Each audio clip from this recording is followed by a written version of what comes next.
Hey everyone, Giggins here, your favorite content creator's favorite content creator, and we're here today to chat about modern rock legends of Black Keys and their new album, No Rain, No Flowers. The Black Keys have long since established themselves as a fixture of modern rock radio, particularly over the last 15 years since the release of their Brothers album, which absolutely changed everything for them. They grew a mainstream audience, they were winning Grammys, they were on the radio, TV exposure, they were at the forefront of modern rock. I, like many people, discovered the band way before that record came out, and in those days they were just two guys. It was drums and guitar, messy blues, and they were all they had. So they filled in the gaps with a lot of extra percussion and some great riffs, some fuzz on the guitars, and created some outstanding blues rock records that are some of the coolest of the early 2000s. Artists like Robert Johnson, Howlin' Wolf, Junior Kimbrough, who they did an EP for at one point, they really established themselves as like two guys, drums and guitar, messy rock and roll. And when Brothers came out, they expanded their sound and had a much more fleshed out band experience. They worked with Danger Mouse, and the record eventually crept up the Billboard Top 200, peaking at number 3 in the top albums chart, which is seriously impressive. Their hit single Tighten Up spent like 10 weeks at number 1 for the alternative rock radio. Not bad for a couple of dudes who just wanted to rock. Since then, the Keys have enjoyed massive success. They've won Grammys, Brit Awards, MTV Video Music Awards, have had huge tours, they've played Coachella, sold out Madison Square Garden. They are like the rock band of the modern era. And then 2024 happened. They made Ohio Players, which for me wasn't my favorite album that they've ever done, but they went out and toured Europe. They came back to America and had a meeting with their manager, and their management was like, hey, we can't do these dates at these places. We're going to set you up in smaller venues. And they were like, okay. And then the smaller venues never happened, and the tour got canceled completely. So they got their feet taken out from them hard. All that pain and frustration and truly just being annoyed at the situation absolutely fed into what became this new album, No Rain, No Flowers. And you hear it in their performances on this record. They're hungry, they're spirited, they're determined. The focus on this record is something I haven't heard from them in years. So like I said earlier, I've been following the Black Keys since probably 2005 or 6, a long time. So I've been with the Black Keys for a while. I've seen the changes they've gone through. And over the last 15 years, they've put out a handful of albums that have piqued my interest, but this record in particular is the best thing that they've done since Delta Cream, which was blues covers at the time, and a really amazing record that wasn't meant to be a hit. It wasn't meant to be on the radio. It was just them jamming, doing old blues songs, and it really, really worked. But as far as an original set of songs from these guys, it's the most fun I've had with a Black Keys album since El Camino and absolutely Brothers. The last handful of albums they've put out, like Dropout Boogie and Ohio Players, there's good songs on those albums, but overall it kind of felt a little samey, like, all right, we've got another Black Keys album, that's cool. It just didn't feel as inspired or as determined or like they had something to prove. Whereas on this album, I really feel like because they got knocked down, the tour got taken away, they couldn't promote an album that they really enjoyed making and that they were really proud of. They couldn't do anything with it. All that hard work went to nowhere. And I really feel like they were like, all right, you guys, okay, let's get back in there and prove it. Let's prove that we're great. Let's take all of our influences and make some kick-ass songs, get back out there, and show why we're one of the best modern rock bands. No Rain, No Flowers truly is like the perfect name for this album and the lead-off song on this record as well. You don't get flowers unless it rains. You don't get to see your hard work pay off unless you put those seeds in the ground and something bad might happen, like rain or the 2024 that they experienced. And now they can kind of look back on it with hindsight and be like, all right, we're going to come out stronger than ever and bloom and create something beautiful. And that's what this record is. And this song in particular is really cool. They worked with Rick Knoll on this one. He was like, give me a song name.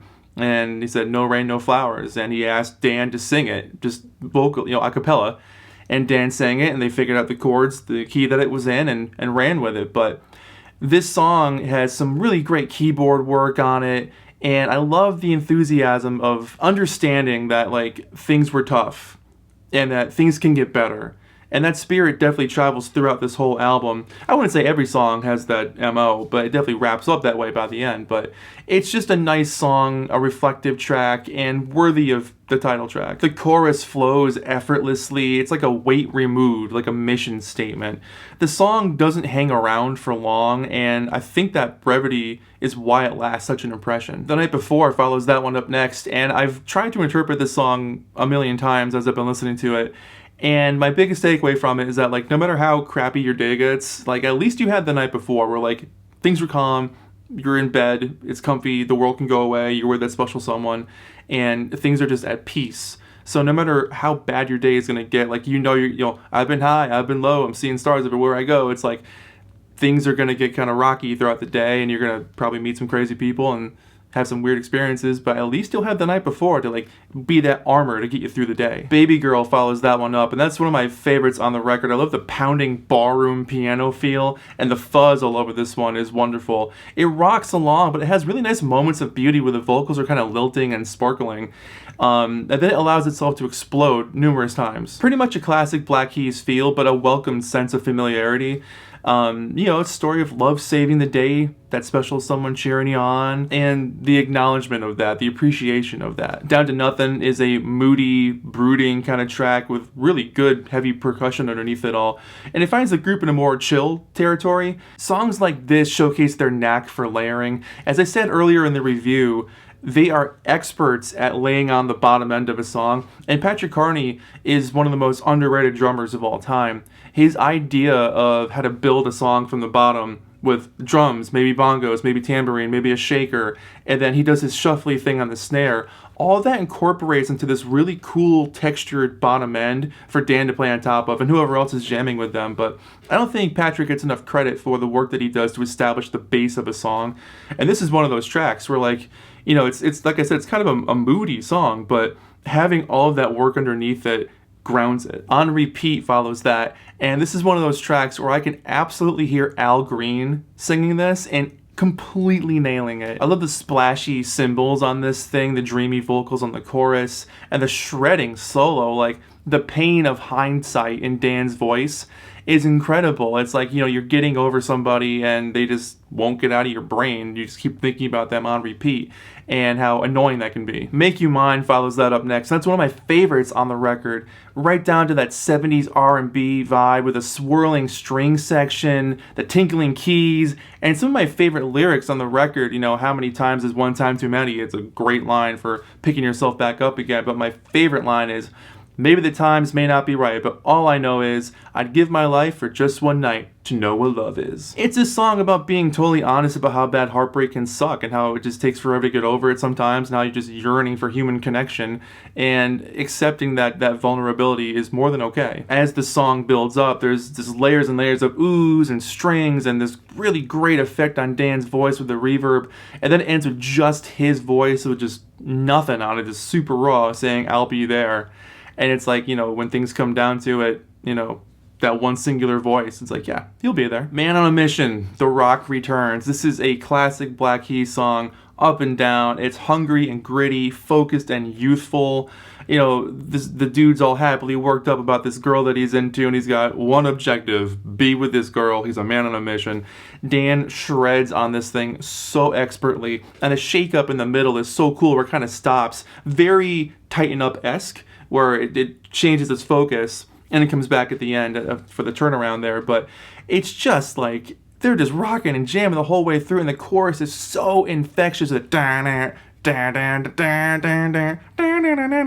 Classic. Kiss It and Make It Better. We look for that special care from our significant others and want to be healed, and it can be hard to be vulnerable and ask for help. And I really enjoy the sentiment on this track, and it's definitely one of those ones that continues to grow on me. The first few times I heard it, I was kind of like, maybe it's a little bit sleepy for my taste, like in the verses, but the song does build really well and creates a cool crescendo of emotions and layers of depth that I think is something to keep. It keeps me coming back. All My Life is another one that has a great layer of texture on the bottom end with bongos and tambourine, the shuffly drums, and a really, kind of a straightforward solo at the end. The pre-chorus is catchy, and the layers of chimes on this song, this chimes on almost every song on this album, but the chimes on this one create that like dreamy passageway to the next verse kind of feel.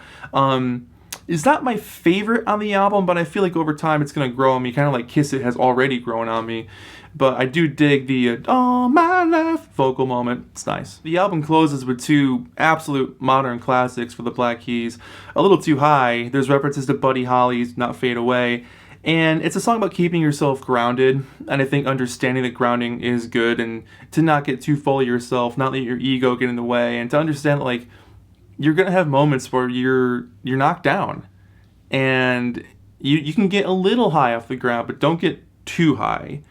And I think it's a song about having the right people in your corner, understanding your place in the world, but it's just a rockin' song that builds and builds and builds as it goes on, creating this perfect complement to the lyrics of just crashing drums, weary vocals, shrieking guitars. It's one of the more anthemic things they've done in a long time, probably since like Submarines way back in the day. Neon Moon is a perfect closer, and from what I understand was one of the first songs that they did for the record, but when things are at their darkest, there's always some moonlight to lead you to your path to figure out where you gotta go. And this is the Black Keys at their most Exile on Main Street, if you ask me. The track itself feels sparser. There aren't just layers and layers of percussion underneath it all. And I think that sparseness adds to that almost lonely feeling you can have when things are at their bleakest. Sometimes when life goes the total opposite direction of the plans that you made, you learn the best lessons about yourself and how to interact and how to respond.